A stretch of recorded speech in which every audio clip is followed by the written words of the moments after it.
Did you know that MMA saved the Tarzan and kicked off his journey to UFC Middleweight GOLD? Sean Strickland was in the dark place before he became the resilient fighter we know today. From the time he first stepped into pro MMA to his recent intense fight with Dricus du Plessis, this is the truth behind Sean Strickland's UFC middleweight journey. First off, MMA didn't just make Sean Strickland, it pulled him out of a seriously dark place. Strickland's childhood was rough. He grew up with an abusive dad, and they weren't just having heated discussions. It didn't stop there. Strickland got mixed up with the wrong crowd, even diving into some far-right political stuff. Things hit rock bottom in 2006 when he got the boot from school for a hate crime. But here's where things started to change. In a move to rescue her son, Strickland's mom sent him to an MMA gym to deal with his anger issues. And guess what? This dude embraced it like he was born for it, waving goodbye to his old ways and fully committing to MMA. Strickland even credits the sport for turning his life around. Now that's one wild journey, right? But there's more. Alright, let's rewind to 2008 when Strickland stepped into the pro MMA scene with King of the Cage. Back then, he was working the classic playbook, relying on strength and wrestling chops to compensate for any technical gaps. And boy, did it pay off. Strickland bulldozed through his first 9 fights, snatching the King of the Cage middleweight title.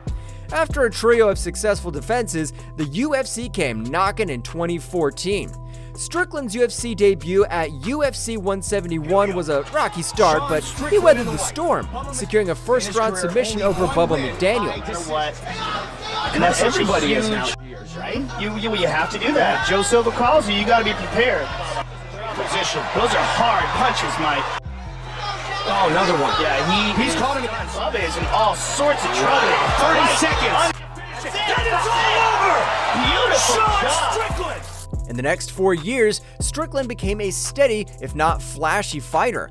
Winning 5 out of 6 fights, he had his moments, like taking down Court McGee and flaunting some wild Tarzan hair. Although 2017 brought a loss, his winning streak held strong. Then came a big leap in competition, a showdown with Kamaru Usman at UFC 210. It didn't go so well. A finish, though, would certainly be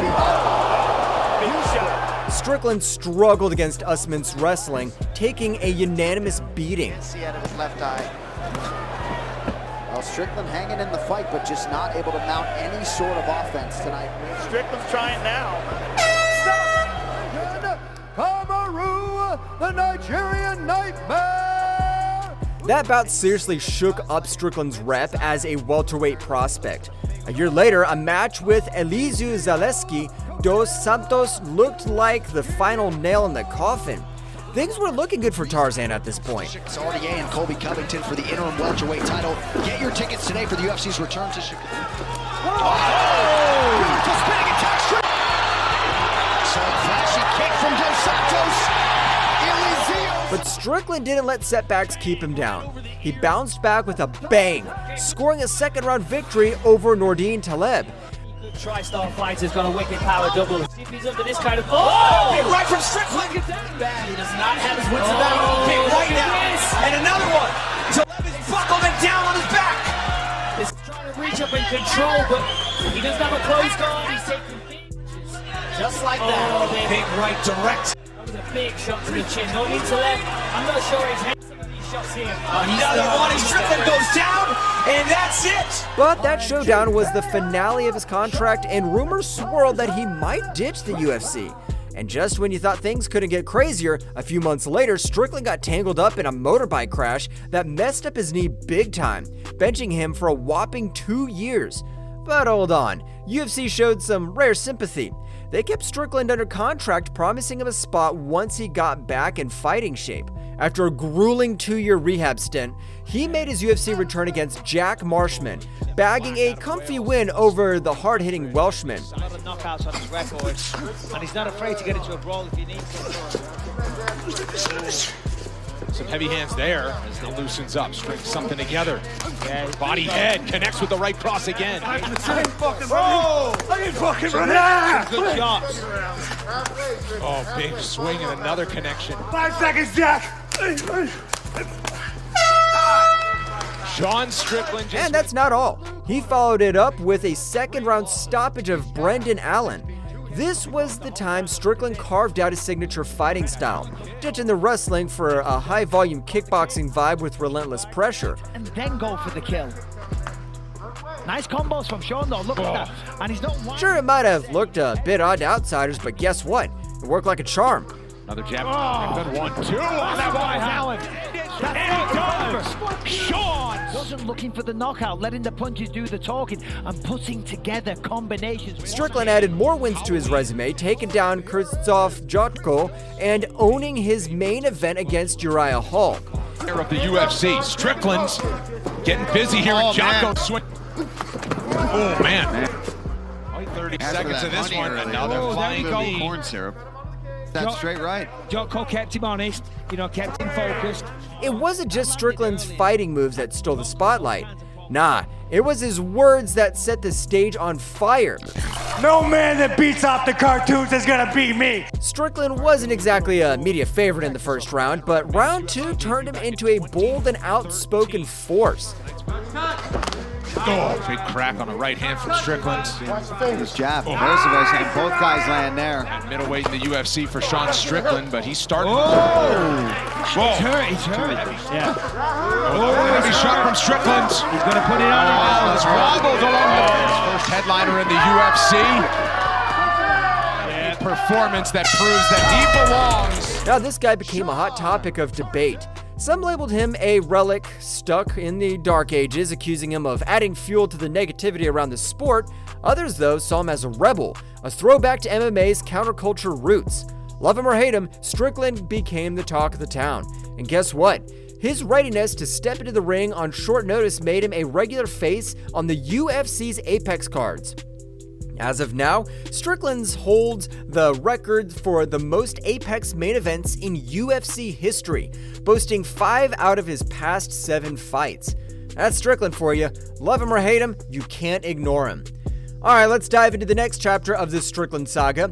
After facing off against Jack Hermansson, Strickland racked up an impressive 6-fight winning streak. Setting things up, then you see now they start back, lowering his hips. There's a nice body shot. To go round 2. Another jab. That's round number 2. Oh! Right from Strickland. Big shot. There's the horn as Strickland was going to let him back to it. Sean Strickland! With Adesanya dominating the division, people started buzzing about Strickland as a potential future opponent. Then came UFC 276, where Strickland squared off against Alex Pereira in a middleweight title eliminator. Now, here's the thing. Despite Pereira being a bit shaky on the ground, Strickland shocked everyone by insisting on a stand and trade face-off with the former kickboxing champ. It went exactly how you'd expect, not in Strickland's favor, wrapping up in the first round. Partners, glory kickboxing champions, but this is too comfortable for Pereira. Very good striker. So we saw some opportunities. Good because he's... Oh! That's what I'm talking about. That's it. That's what Strickland's loss in such a cringe-worthy fashion turned him into the MMA community's punching bag. Some even went as far as comparing his unique striking style to the Nickelodeon character iCarly. Ouch! Even Strickland's adopted home couldn't shield him from the disappointment. He then suffered a split decision loss to Jared Cannonier, leaving many thinking his dreams of a title were more like a distant fantasy.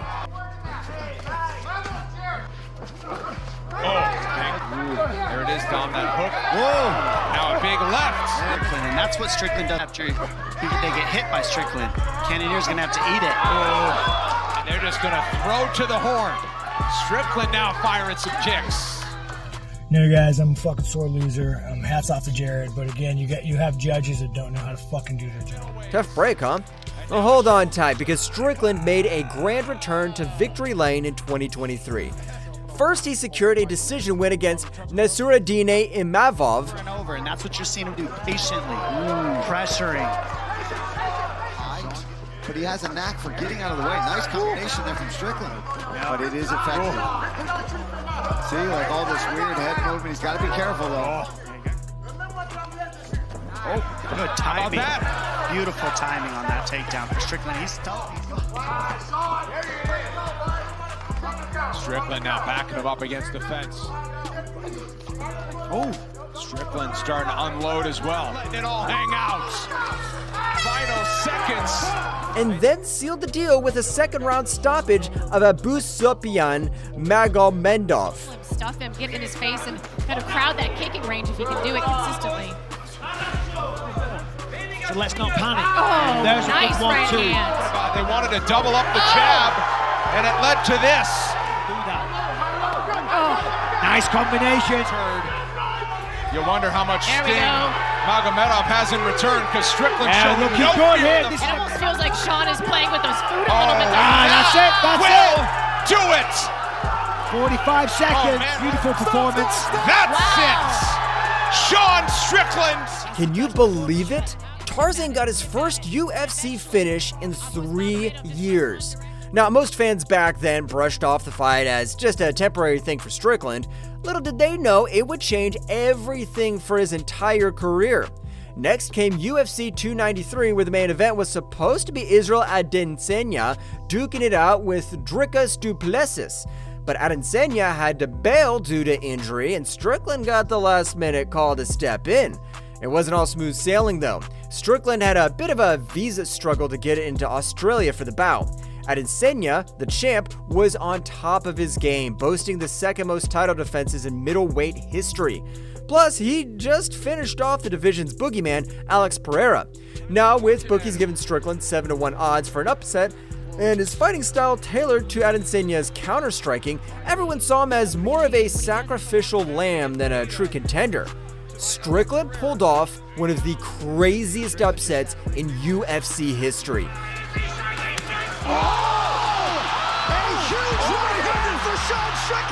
Putting the divisive Californian in the global spotlight and shutting up all those who mocked him after his Pereira loss a year back.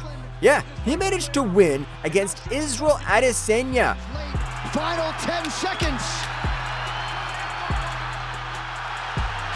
Oh my goodness, likelihood. Next came one of the most anticipated fights of his career in 2024.